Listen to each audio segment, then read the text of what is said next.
ನಿಮ್ಮ ಮನೆಯಲ್ಲಿ ಯಾರಿಗಾದರೂ ಮಧುಮೇಹ ಅಥವಾ ಹೈ ಬ್ಲಡ್ ಶುಗರ್ ಕಾಯಿಲೆ ಇದೆಯಾ? ದಿನ ಬೆಳಗ್ಗೆ, ಮಧ್ಯಾಹ್ನ, ರಾತ್ರಿ ಅದೇ ಬಿಳಿ ಅನ್ನ ಅಥವಾ ಚಪಾತಿ ತಿಂದು ಬೇಜಾರಾಗಿದೆಯಾ?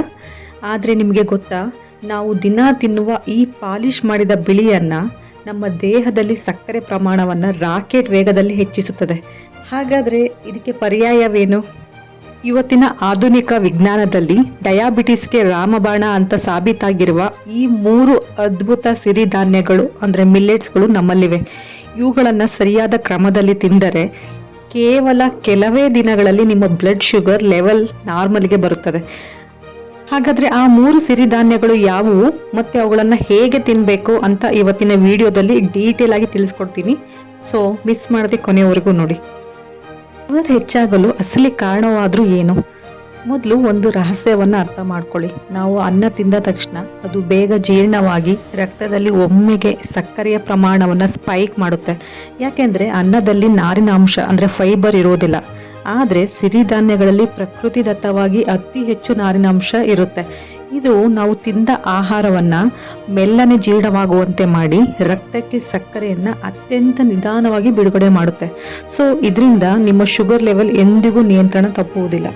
ಹಾಗಾದರೆ ಆ 3 ಮ್ಯಾಜಿಕ್ ಸಿರಿಧಾನ್ಯಗಳು ಯಾವುವು ಅಂತ ನೋಡೋಣ ಬನ್ನಿ. ಮೊದಲನೆಯ ಸಿರಿಧಾನ್ಯ ನವಣೆ, ಫಾಕ್ಸ್ ಸ್ಟೈಲ್ ಮಿಲ್ಲೆಟ್. ನೋಡಿ, ಮಧುಮೇಹಿಗಳಿಗೆ ನವಣೆ ಒಂದು ವರ ಇದ್ದಂತೆ. ಯಾಕೆಂದರೆ ಇದರಲ್ಲಿ ಗ್ಲೈಸೆಮಿಕ್ ಇಂಡೆಕ್ಸ್ ತುಂಬ ಕಡಿಮೆ ಇರುತ್ತದೆ. ಅಂದರೆ ಇದು ರಕ್ತದಲ್ಲಿ ಸಕ್ಕರೆಯನ್ನು ತಕ್ಷಣವೇ ಹೆಚ್ಚಿಸುವುದಿಲ್ಲ. ಅಷ್ಟೇ ಅಲ್ಲ, ಇದರಲ್ಲಿರುವಂತಹ ಪ್ರೋಟೀನ್ ಮತ್ತು ಮಿನರಲ್ಸ್ ನಿಮ್ಮ ದೇಹಕ್ಕೆ ದಿನವಿಡೀ ಎನರ್ಜಿ ನೀಡುತ್ತವೆ.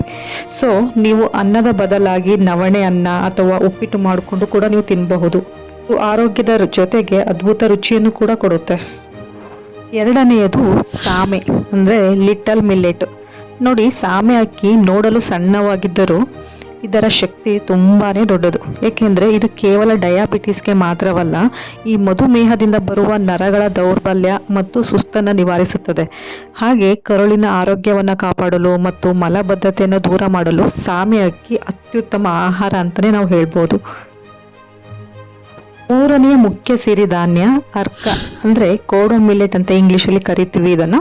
ನೋಡಿ, ಅರ್ಕ ಧಾನ್ಯದಲ್ಲಿ ಅತಿ ಹೆಚ್ಚು ಆ್ಯಂಟಿ ಆಕ್ಸಿಡೆಂಟ್ಗಳು ಇರುತ್ತವೆ. ಇದು ಇನ್ಸುಲಿನ್ ರೆಸಿಸ್ಟೆನ್ಸನ್ನು ಕಡಿಮೆ ಮಾಡಲು ತುಂಬಾ ಸಹಕಾರಿ. ಅಂದರೆ ನಿಮ್ಮ ದೇಹದಲ್ಲಿ ಇನ್ಸುಲಿನ್ ಸರಿಯಾಗಿ ಕೆಲಸ ಮಾಡುವಂತೆ ನೋಡಿಕೊಳ್ಳುತ್ತದೆ. ಸೊ ಇದರಿಂದ ದೀರ್ಘಕಾಲದ ಮಧುಮೇಹ ಇರುವವರಿಗೆ ಅರ್ಕ ಧಾನ್ಯ ಅತ್ಯಂತ ಲಾಭದಾಯಕ ಒಂದು ಸಿರಿಧಾನ್ಯ ಅಂತಲೇ ನಾವು ಇಲ್ಲಿ ಹೇಳ್ಬೋದು. ಈಗ ಸಿರಿಧಾನ್ಯ ತಿನ್ನುವಾಗ ಮಾಡಲೇಬೇಕಾದ 2 ಮುಖ್ಯ ನಿಯಮಗಳ ಬಗ್ಗೆ ಹೇಳ್ತಾ ಇದ್ದೀನಿ. ಆದರೆ ನೆನಪಿಡಿ, ಸಿರಿಧಾನ್ಯಗಳನ್ನು ತಿನ್ನುವ ಮುನ್ನ ಈ 2 ತಪ್ಪುಗಳನ್ನು ಎಂದೂ ಮಾಡಬೇಡಿ. ನಿಯಮ 1 ಏನಪ್ಪ ಅಂದರೆ, ಯಾವುದೇ ಸಿರಿಧಾನ್ಯವನ್ನು ಅಡುಗೆ ಮಾಡುವ ಮುನ್ನ ಕನಿಷ್ಠ 4 ರಿಂದ 5 ಗಂಟೆಗಳ ಕಾಲ ನೀರಿನಲ್ಲಿ ನೆನೆಸಲೇಬೇಕು. ಇಲ್ಲ, ನೀವು ಓವರ್ ನೈಟ್ ಕೂಡ ನೆನೆಸಬಹುದು. ನೆನೆಸದೆ ತಿಂದರೆ ಅದು ಸರಿಯಾಗಿ ಜೀರ್ಣವಾಗುವುದಿಲ್ಲ. ಎರಡನೇ ನಿಯಮ, ಮಾರುಕಟ್ಟೆಯಲ್ಲಿ ಸಿಗುವ ಅತಿಯಾಗಿ ಪಾಲಿಷ್ ಮಾಡಿದ ಅಂದರೆ ಬಿಳಿಯಾದ ಸಿರಿಧಾನ್ಯಗಳನ್ನ ಪರ್ಚೇಸ್ ಮಾಡಬೇಡಿ. ಯಾವಾಗಲೂ ಅನ್ಪಾಲಿಷ್ಡ್ ಧಾನ್ಯಗಳನ್ನೇ ನೀವು ಬಳಸಬೇಕಾಗುತ್ತೆ. ಸೊ ಇಂದಿನಿಂದಲೇ ವಾರದಲ್ಲಿ ಕನಿಷ್ಠ 3 ರಿಂದ 4 ದಿನ ನಿಮ್ಮ ಆಹಾರದಲ್ಲಿ ಬಿಳಿ ಅನ್ನ ಬದಲು ಈ ಸಿರಿಧಾನ್ಯಗಳನ್ನು ಬಳಸಿ ನೋಡಿ. ಸೊ ನಿಮ್ಮ ಆರೋಗ್ಯದಲ್ಲಿ ಆಗುವ ಅದ್ಭುತ ಬದಲಾವಣೆಗಳನ್ನು ನೀವೇ ಗಮನಿಸುತ್ತೀರಾ. ಸೊ ಈ ಮಾಹಿತಿ ನಿಮಗೆ ಇಷ್ಟವಾಗಿದ್ದರೆ ವಿಡಿಯೋಗೆ ಒಂದು ಲೈಕ್ ಮಾಡಿ.